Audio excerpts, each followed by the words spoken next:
The Hathras victim was cremated in the middle of the night to avoid large-scale violence the next morning, the Uttar Pradesh government has told the Supreme Court today, citing intelligence input of major law and order problems. In an affidavit to the Supreme Court, the UP government also justified the 2:30 a.m. cremation, saying that there was a high alert in the district because of Babri Mosque verdict a day later. The district administration at Hathras had been receiving several intelligence inputs since the morning of September 29 on the manner in which the dharna had taken place at Safdarganj hospital, and the whole issue was being exploited and a caste or communal color was being given.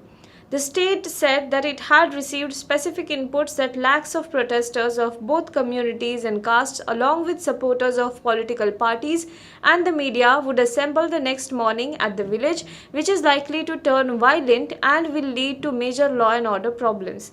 There was also a high alert because of the Babri Mosque verdict and coronavirus safety rules. A journalist who is a contributor for a popular Kerala-based website and three other men were arrested in Uttar Pradesh's Mathura on Monday over alleged links to the Popular Front of India, or popularly known as PFI, an outfit the Yogi Adityanath government wants completely banned. The four men were headed from Delhi to Hathras, where a 20-year-old woman was allegedly gang raped and tortured last month in a car when they were stopped and arrested.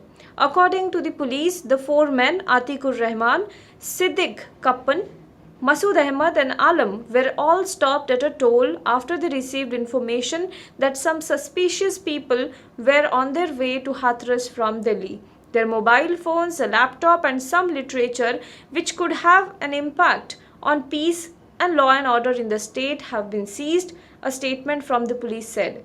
The men, during questioning, also revealed that they had links with the PFI and its associate organization, Campus Front of India. This is what the UP police claimed.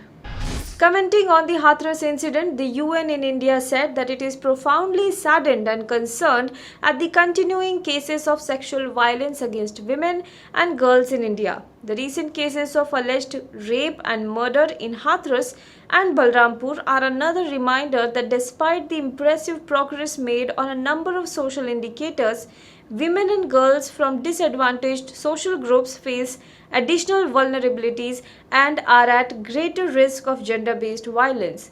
However, in a sharp reaction, Ministry of External Affairs on Monday called the observations unnecessary, saying that the investigations are on and the Indian government is taking them up extremely seriously.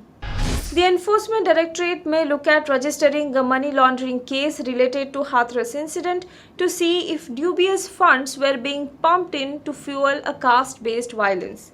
ED Joint Director Lucknow Zone Rajeshwar Singh told PTI that the Central Probe Agency is examining a Hathras police FIR which is linked to the charges filed against a website created on an online platform. A link which is called as Justice for Hathras Victim was uploaded on the platform and it is under probe for alleged dubious activities.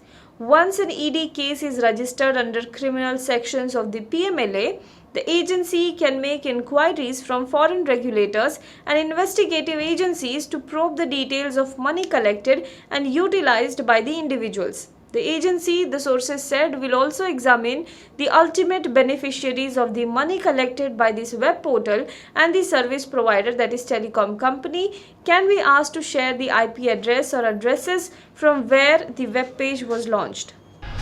President Donald Trump staged a reckless departure from Walter Reed National Military Medical Center on Monday, telling his followers the virus that dangerously deprived him of oxygen and hospitalized him for 72 hours was nothing to fear before posing for a mask-less photo op on the White House balcony. It was a remarkable attempt to convert his still ongoing disease into a show of strength, even as he underscored his long-standing practice of denying the pandemic's severity and downplaying its risk despite the more than 2 lakh Americans living dead. Don't be afraid of COVID, don't let it dominate your life. This is what Trump wrote several hours before walking carefully out of the hospital's gold front doors, even as his doctors warned he wasn't yet out of the woods. Wearing a white cloth mask and a navy blue suit, Trump gave several thumbs up and a fist bump as he walked down the hospital's front steps towards his waiting helicopter. He would not answer when asked how many of his staffers had tested positive for coronavirus. Now be the first to know about the latest updates on our new news app. Go on your Android or iOS, search for HW News Network.